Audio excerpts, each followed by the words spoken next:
Kwizera niko kwatumye baca mu nyanja itukura nk'abaca ku musozi, Abanyegiputa nabo babigerageje bararengerwa.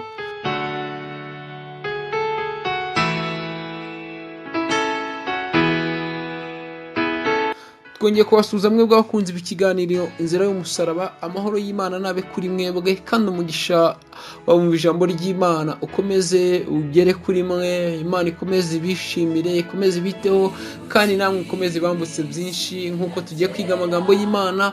Amagambo y'Imana tugiye kwigaho uyu munsi, tugiye kwiga uburyo Abisirayeli bambutse inyanja itukura. Uyu munsi wa none nawe hari inyanja waba urimo, uyu munsi wa none hari aho waba ugeze nawe ukaba urimo urataka, hari aho waba ugeze ukaba urimo uritotomba, hari aho waba ugeze ukaba urimo umutima wawe wagiye kure uratekereza byinshi. Mwibuka neza Abisirayeli bari ku nyanja itukura, nabo hari amagambo menshi bavuze. Mose watuzaniye iki? Iyo utureka muri Egiputa nta mva zabagayo.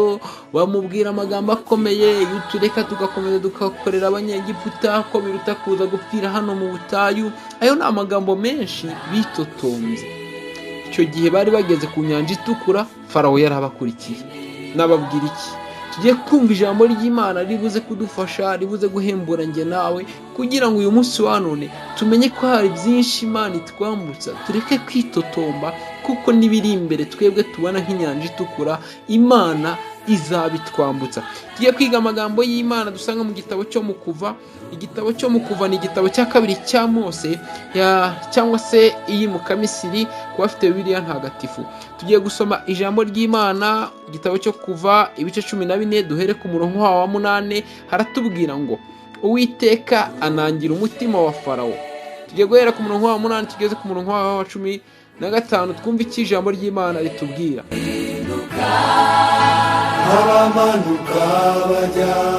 Uwiteka anangira umutima wa Farawo umwami wa Egiputa, akurikira Abisirayeli, kuko Abisirayeli bari bavuye muri Egiputa bateze amaboko.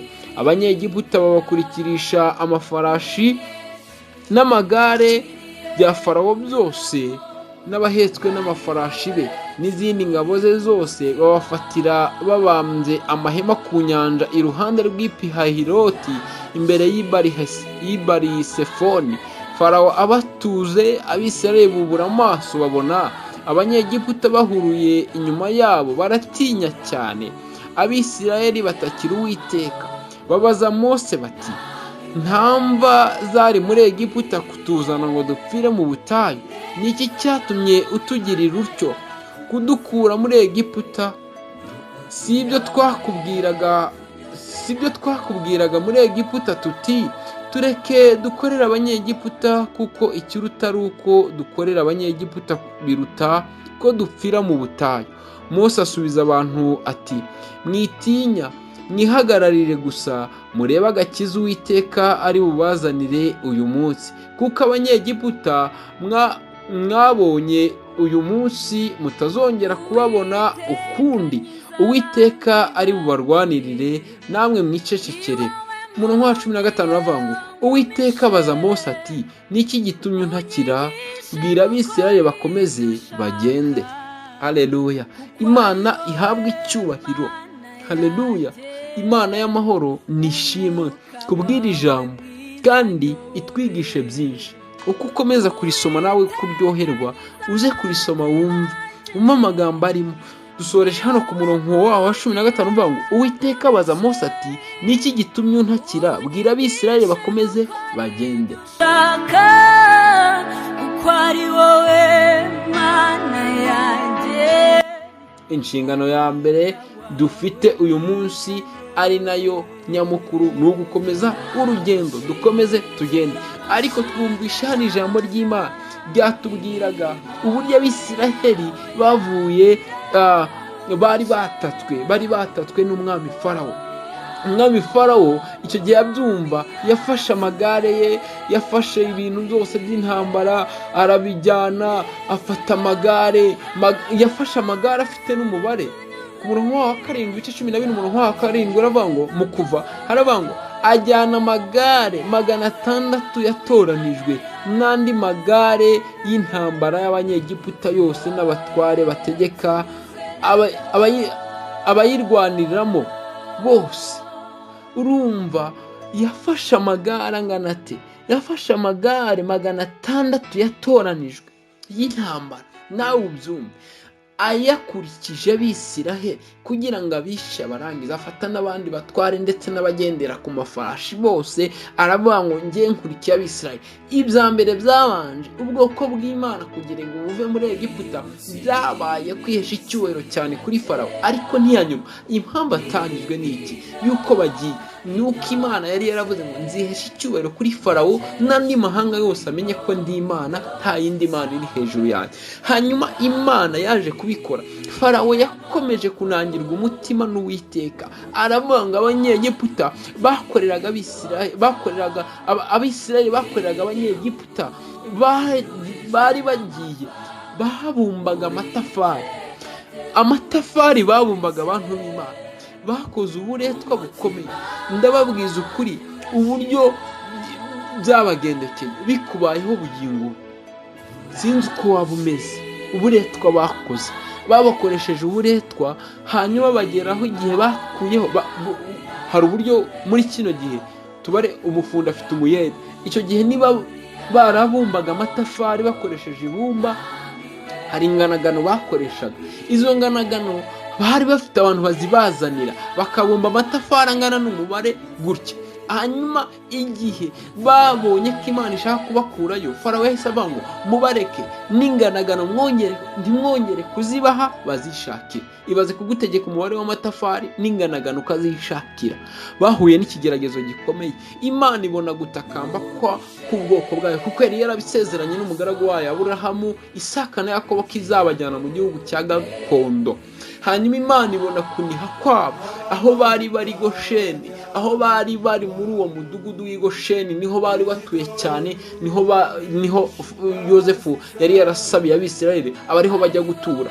Hanyuma hano Farawo akurikiye Abisiraheli, ni igihe Imana yari imaze kubakura muri Egiputa, afata ya magare 600 n'abatware n'abarwanira ahiye ku mafarashi, bose arabajyana. Ngo hanyuma hari ahantu Abisiraheli ngo babonye Farawo yabakurikiye. Ku murongo wa 13 haravuga ngo Mose asubiza abantu ati, igihe bari bamaze, reka duhere ku murongo wa 12 twumva icyo havuga. Haravuga ngo sibyo twakubwiraga muri Egiputa tuti tureke dukorera Abanyegiputa, kuko ikiruta ari uko dukorera Abanyegiputa biruta ko dupfira mu butayu. Umva, bari bamaze kubona Farawo n'amagare ye byose bihuruye bije. Hanyuma baravuga ngo reka twebwe tubakurikire tubatsinde mu butayu. Ariko Abisiraheli bababonye bagize ikibazo, baravuga ngo Mose, niki cyatumye utuzana gupfira hano mu butayu? Iyo utureka tugapfira muri Egiputa ntamba zabagayo, sibyo twakubwira ngo tureke tubakorere biruta gupfira hano mu butayu? Hanyuma Mose yabasubije amagambo agira ati ku murongo wa 13, Mose asubiza abantu ati, mwitinya, mwihagararire gusa, murebe agakiza Uwiteka ari bubazanire uyu munsi, kuko Abanyegiputa mwabonye uyu munsi mutazongera kubabona ukundi. Uwiteka ari bubarwanirire, namwe mwicecekere. Amen. Uwiteka ari bubarwanirire, namwe mwicecekere. Mose yabasubije amagambo yuzuye kwizera. Ntago ari ko Imana yari yamubwiye ngo asubize ayo magambo, ahubwo n'umwuka w'Imana waje muri we kugira ngo avuge ayo magambo akomeye. Yarababwiye ati, Mose yarabasubije ati, mwitinya, mwihagararire gusa, murebe agakiza Uwiteka ari bubazanire uyu munsi, kuko Abanyegiputa mwabonye uyu munsi ngo ntabwo bazongera kubabona ukundi. Ngo bicecekere kuko Uwiteka ari bubarwanirire. Ngo baceceke rwose. Yarabacecekesha arababwira ngo Uwiteka ari buze kubarwanirira. Amagambo yari yuzuye kwizera gukomeye. Umva noneho ku murongo wa 15 uburyo uvuga. Uwiteka abaza Mose ati, niki gitumye untakira? Bwira Abisiraheli bakomeze bagende, nawe umanike inkoni yawe urambura ukuboko hejuru y'inyanja uyigabanye, Abisiraheli bace mu nyanja hagati nko ku butaka. Nanjye ndanangira imitima y'Abanyegiputa bajyemo babakurikire, mbone kwihesha icyubahiro kuri Farawo no ku ngabo ze zose no ku magare ye no ku bahetswe n'amafarashi be.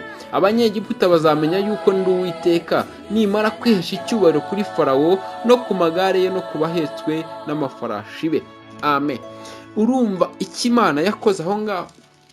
Yaravuze ngo mwambuke, rambura inkoni yawe hejuru y'amazi, amazi yigabanyemo kabiri, mwambuke nk'abagenda ku butaka. Ibyo byarabaye bantu b'Imana, byarabaye. Hanyuma ku murongo wa 21 haravuga ngo Mose arambura ukuboko hejuru y'inyanja, Uwiteka ahuhisha umuyaga mwinshi uvuye iburasirazuba ijoro ryose, usubiza inyanja inyuma, amazi ugabanyamo kabiri, maze hagati yaho yari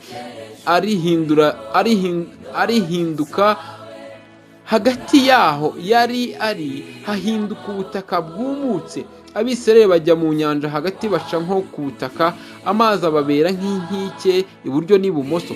Abanyegiputa barabakurikira, amafarashi ya Farawo yose n'amagare ye n'abahetswe n'amafarashi be bijya mu nyanja hagati bibakurikiye mu gicuku cya nyuma. Uwiteka yitamuriye mu nkingi y'umuriro n'igicu, yitegereza ingabo z'abanyegiputa bacikamo igikuba. Akura inziga ku magare yabo, bituma akurikira aruhije cyane. Abanyegiputa baravugana bati duhunga Abisirayeli kuko Uwiteka abarengera akarwanya Abanyegiputa. Ibyo ni ibyabaye bantu b'Imana. Uyu munsi wowe ndakubaza, ese wowe ntago waba hari inyanja urimo urabona imbere yawe, hari inyanja y'ikigeragezo urimo urabona, ukaba utangiye kwitotombera Imana, iyo uneka, iyo ntavuka, iyo ababyeyi batambyara, iyo ntajya muri ibi? Oya, uyu munsi Imana irimo irakubwira nk'ijambo yabwiye Mose akarivuga mu kanwa ke abihawe n'umwuka w'Imana. Mwihagararire gusa murebe agakiza Uwiteka ari bubazanire uyu munsi, kuko uyu munsi iyo nyanja iri imbere yawe, abo banyegiputa bagukurikiye, Imana iri buze kukwiyereka, yihesha icyubahiro kuri abo bose, kuri ibyo byose bikurwanya. Gira kwizera. Twasomye ijambo ririmo kwizera, ariko kwatumye baca mu nyanja n'amaguru. Abanyegiputa bakurikiye bararengerwa n'amazi. Haleluya. Turasoje. Ese nawe urizeye? Ufite kwizera? Niba ufite kwizera, bwira Imana irabasha kugufasha. Jya mu cyumba cyawe, ahura usenge, kandi ukomeze ukunda Imana, ugire kwizera, uyinambe. Imana izakugirira neza. Amahoro y'Imana itanga abane nawe, kandi bakuri imbere izo misozi n'inyanja biri imbere yayo, kugira ngo irusheho kubafasha. Twese duhana umugisha mu izina rya Yesu. Amen.